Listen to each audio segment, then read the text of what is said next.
Tila hindi lamang mga Pilipino, kundi maging ang ibang mga bansa, lalong-lalo na ng bansang Japan, ang nagtatanong kung bakit nagawa ng pamunuan ng National Task Force for the West Philippine Sea at Philippine Coast Guard na i-call out nito ang nag-iisang barko sa ekskudasyon na BRP Teresa Magbanwa, gayong ang mismong gumagawa ng nasabing sasakyan pandagat ng PCG ng mga Hapones ang nagsasabing lahat ng mga makabagong gamit ay kanilang inilagay na sa loob upang magamit ito ng mga tao at crew ng BRP Teresa Magbanwa. Ito'y sa oras ng kagipitan.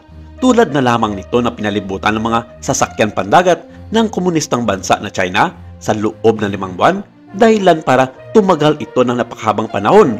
Tanong ng mga Hapon, bakit pinabayaan ng pamunuan ng Philippine Coast Guard ang masakay ng BRP Teresa Magbanwa na magutom, mauwaw at magkaroon ng mental health issue sa kabila ng marami pang mga paraan upang mahatiran ng kaukulang mga supply ang mga ito bukod sa paggamit ng mga barko na hinaharang at hinaharas ng China.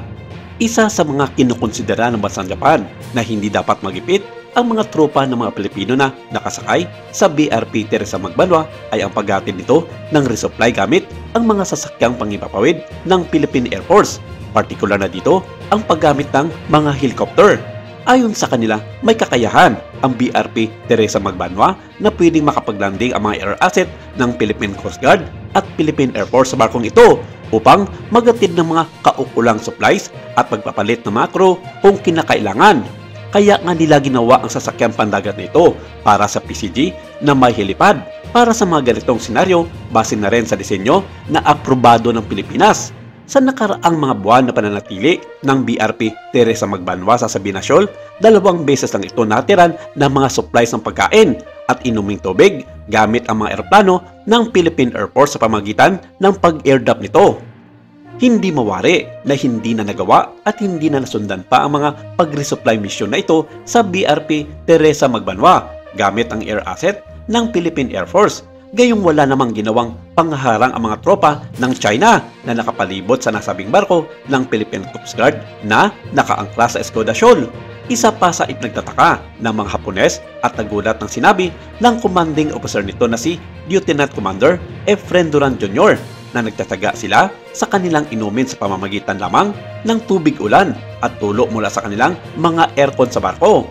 Gayong merong kakayahan ang BRP Teresa Magbanwa na gumawa ng malinis na inuming tubig dahil meron silang nilagay dito na portable desalination unit na bumubuo ng malinaw at malinis na inuming tubig mula sa tubig dagat.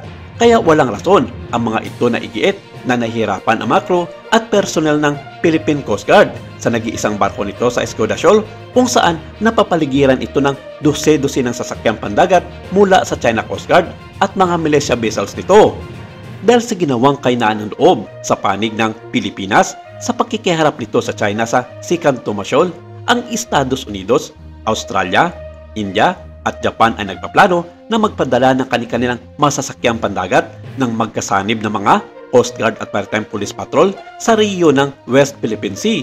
Pinangunahan ng bansang Japan ang inisyatibong ito dahil hindi na nila masikmura ang ginagawang panghaharas na ito ng mga Chino sa lumulubog ng pwersang pandagat ng Pilipinas.